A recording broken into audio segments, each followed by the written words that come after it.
2024-এর জুলাই আগস্টের পর আমরা ভেবেছি, আমরা স্বপ্ন দেখেছি, আমরা এখনো স্বপ্ন দেখছি যে বাংলাদেশের রাজনৈতিক সংস্কৃতির একটি আমূল পরিবর্তন ঘটবে।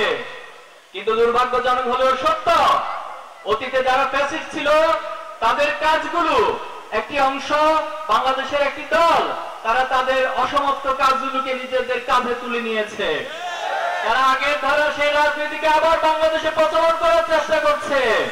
আমরা বলতে চাই, আমরা শহীদ আবু সাইদের উত্তরসূরি, আমরা সকল শহীদদের আলম আমাদের উত্তরসূরি, আমরা শহীদ তিতুমীর উত্তরসূরি, শহীদ শরীয়তুল্লাহ উত্তরসূরি।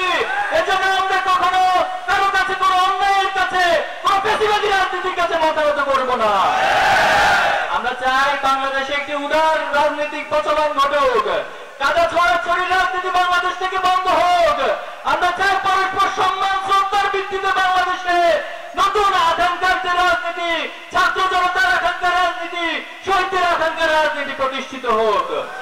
আমরা কোন হত্যার রাজনীতি আর চাই না, আমরা কোন চাঁদাবাজির রাজনীতি চাই না, কোন টেন্ডারবাজির রাজনীতি চাই না, দখলদারিত্বের কোন রাজনীতি বাংলাদেশে আমরা চাই না। এই বাংলাদেশ অপার সম্ভাবনাময় বাংলাদেশ। এই বাংলাদেশে যে যুব সমাজ রয়েছে, যে ছাত্র সমাজ রয়েছে, যে মেধাবী শিক্ষার্থীরা রয়েছে, যদি এদেরকে যথাযথভাবে জনসম্পদে পরিণত করা যায়, বাংলাদেশ পৃথিবীর বুকে সম্মানের সাথে একটি উন্নত রাষ্ট্রে পরিণত করা সম্ভব। আমাদের বাংলাদেশে সম্পদের কোনো অভাব নেই, আমাদের বাংলাদেশে প্রাকৃতিক সম্পদের অভাব নেই। এখানে পৃথিবীর সর্বোচ্চ যে সি বিচ কক্সবাজার বাংলাদেশে রয়েছে, পৃথিবীর সর্ববৃহৎ ম্যানগ্রোভ ফরেস্ট সুন্দরবন বাংলাদেশে রয়েছে।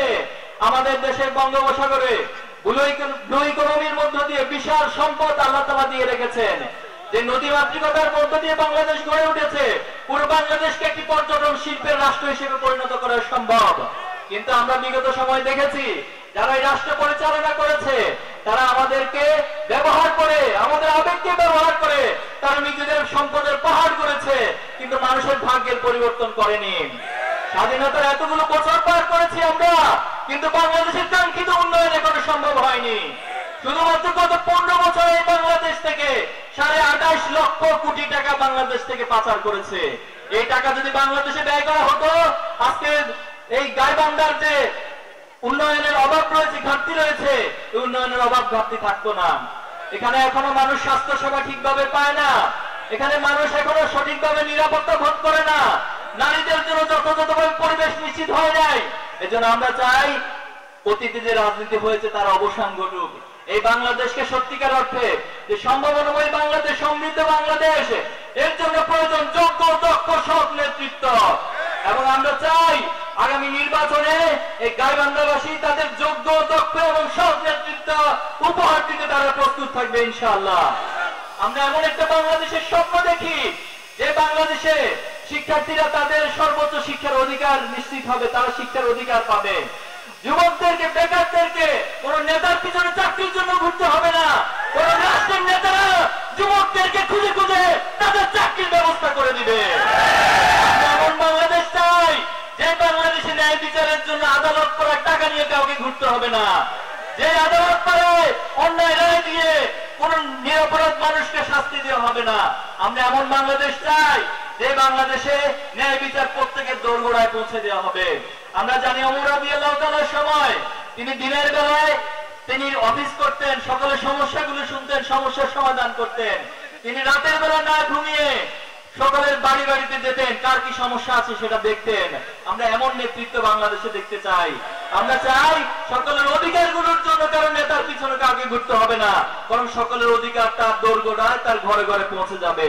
আমরা বিশ্বাস করি এই গাইবান্ধাতে যারা এখানে উপস্থিত আছেন, 5টি আসন, এই 5টি আসনে আগামী দিনে আপনারা ন্যায় ইনসাফ প্রতিষ্ঠার জন্য, এই সৎ, যোগ্য, দক্ষ প্রার্থীদেরকে বিজয়ী করার জন্য, বাংলাদেশের একটা আমূল পরিবর্তনের জন্য আপনারা সবাই সংঘবদ্ধভাবে কাজ করতে প্রস্তুত আছেন ইনশাআল্লাহ। ইনশাআল্লাহ আমরা পৃথিবীবাসীকে দেখিয়ে দিতে চাই, ছাত্র যুবকরা যেখানে একত্রিত হয়েছে, বাংলাদেশের মাসুমরা যেখানে একত্রিত হয়েছে, সেখানে ন্যায় ইনসাফের বিজয় হয়েছে। আমরা বিশ্বাস করি সেই কাঙ্ক্ষিত বিজয়ের দিকে বাংলাদেশ স্থাপিত হচ্ছে এবং বাংলাদেশের একটি কাঙ্ক্ষিত পরিবর্তন ইতিমধ্যে সম্পন্ন হয়েছে। আমরা আমাদের সর্বশক্তি দিয়ে আগামী দিনে সে চূড়ান্ত বিজয়, চূড়ান্ত বিপ্লবের প্রস্তুতি নিয়ে সকলে যার যার জায়গা থেকে ভূমিকা রাখবো ইনশাআল্লাহ।